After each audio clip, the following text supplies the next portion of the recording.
धेरै दिनपछि खाएको यस्तो मिठो लाग्यो है। अनि तपाईँहरूलाई पनि देखाउन मन लाग्यो क्या, अनि तपाईँहरूलाई पनि याद आओस् है। अब त्यो बाहिर किनेर खाएको र अनि घरको अर्ग्यानिकमा धेरै फरक पर्छ नि त है। खानु भएको छ आजभोलि? यो खानु भएको छ भने कम्प्लेन गर्नु है। त्यो बजारमा किनेको पकवान त्यो भन्दा यो चाहिँ धेरै अर्ग्यानिक, धेरै डिफ्रेन्ट हो क्या है। यस्तो दामी हेर्नु त, टक्क जलेको कालो कालो भएको। यही नै मिठो हुन्छ क्या त्यो पकवान भन्दा। त्यो त के छ र न टेस्टको स्वाट जान्छ। अनि यो चाहिँ खानुहोस् क्या। यो चाहिँ मलाई आज फर्स्ट टाइम एउटा भाइ कलासमा आएको थियो क्या नयाँ, अनि ऊ भाइले चाहिँ लिएर आएको रहेछन् क्या। अनि ऊ भाइको घर कहाँ? कालीकोट। आम्मामामा कालीकोटको हो यो कालीकोटको।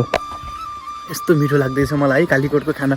म कालीकोट नगए पनि कालीकोटको चिज खान पाएँ भाइको हातबाट, एकदमै मिठो लागिरहेछ। अनि तपाईँहरू नि खानु भएको छ या मिस गर्नु भएको छ कमेन्ट गर्नु होला। मैले त धेरै दिनपछि खाएको यो, कस्तो मिठो लागिरहेको।